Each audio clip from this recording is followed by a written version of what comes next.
Hindi po lahat ng nagbabasa ng Biblia at hindi lahat ng nagtuturo ng Biblia ay nakakarating doon sa pagkaunawa.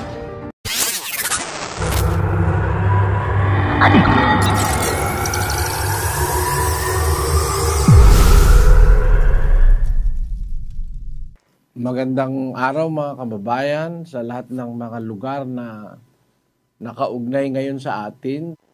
Ang atin pong pag-asa mga kababayan, ang mga tanong ng tao mula po noong nagsimulang mangaral, halos ang tanong po naman ng tao halos pare-pareho lang.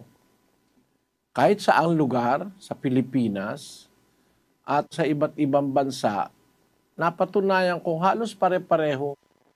Kung meron mang kaunting pagkakaiba, ang mga tanong ay in essence halos pare-pareho po ang tanong ng mga tao.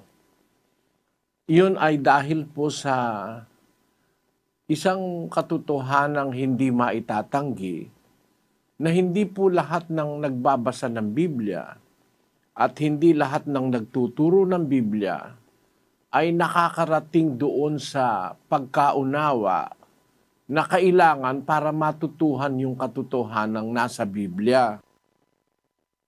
Sinasabi yan doon sa ikalawang Timoteo, sa Kapitulo 3, ang sabi po ni Apostol Pablo kay Timoteo, sa 3:7, ganito, na laging nagsisipag-aral at kailanpaman ay hindi nakararating sa pagkaalam ng katotohanan. In English it says, Ever learning and never able to come to the knowledge of the truth.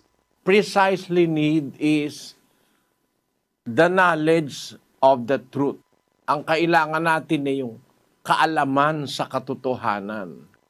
Merong mga taong laging nagsisipag-aral, sabi ng nakalagay sa Biblia, at kailan pa man ay hindi nakararating sa pagkaalam ng katotohanan.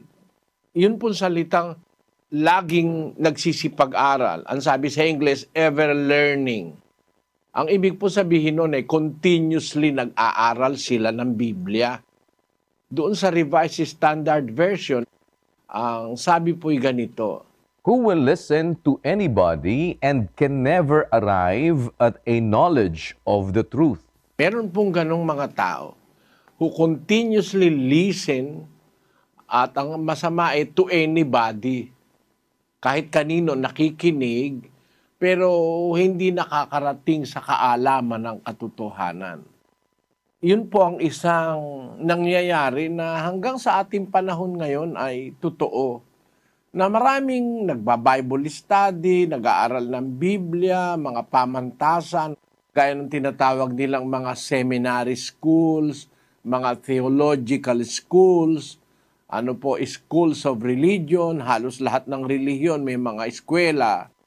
Pero yung pagkaalam dun sa katotohanan, hindi po nagaganap sa marami. Maraming ligaw sa katotohanan. Kaya sa puntong yan, dapat i-consider natin ang ating sarili, isipin natin, kasama ba tayo dun sa mga taong nakakaalam ng katotohanan o doon sa mga taong hindi nakakaalam ng katotohanan kahit mag-aral ng mag-aral. Ano po ang dahilan nito? Doon sa 4:11-12 ng Marcos, ganito po ang nakasulat doon. At sinabi niya sa kanila, Sa inyo ay ipinagkaloob ang makaalam ng hiwaga ng kaharian ng Diyos. Datapwat sa kanilang nangasa labas, ang lahat ng mga bagay ay ginagawa sa pamamagitan ng mga talinghaga, upang kung magsitingin sila'y mga kakita at huwag mamalas, at kung mga kinig sila'y mga karinig at huwag mga kaunawa, baka sakaling sila'y mangagbalik loob at patawarin sila. Kung atin pong papansinin yung talata, sabi ni ang Panginoong Hesus sa kanyang mga alagad nung unang 100 taon, sa inyo ipinagkaloob makaalam ng hiwaga. Yung knowledge, yung kaalaman, kaloob po yun eh. It is not acquired by any human by himself, by his own effort. Unto you it is given. It is given. So it is an act of God giving the understanding and the knowledge about the mysteries of the kingdom of God. Isa pong itong bagay na hindi po nakukuha ng tao sa sarili niya, kaloob ng Diyos ang maunawa mo yung kanyang salita. Kaya po maraming tao, mag-aral man ang mag-aral, kundi naman pinagkalooban ng Diyos ng salita, para lang tayong singer. Mahilig ka sa kanta, meron pong mahilig sa kanta pero ayaw ng kanta sa kanya.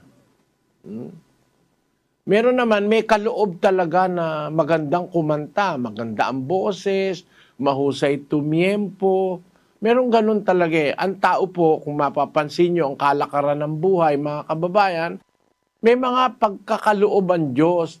Ang isa sa mga pambihirang kaloob ay yung makaalam ng mga salita ng Diyos.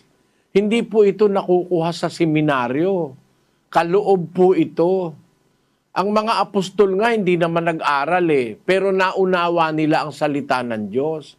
Basahin po natin ang Gawa 4:13. Nang makita nga nila ang katapangan ni Pedro at ni Juan at pagkatalastas na sila'y mga taong walang pinag-aralan at mga mangmang, ay nangagtaka sila at nangapagkilala nila na sila'y nangakasama ni Jesus. Yon, si Pedro po at si Juan, pangunahin sa mga apostol, walang mga pinag-aralang tao, mga mangmang kung pag-uusap ay pangsanlibutan.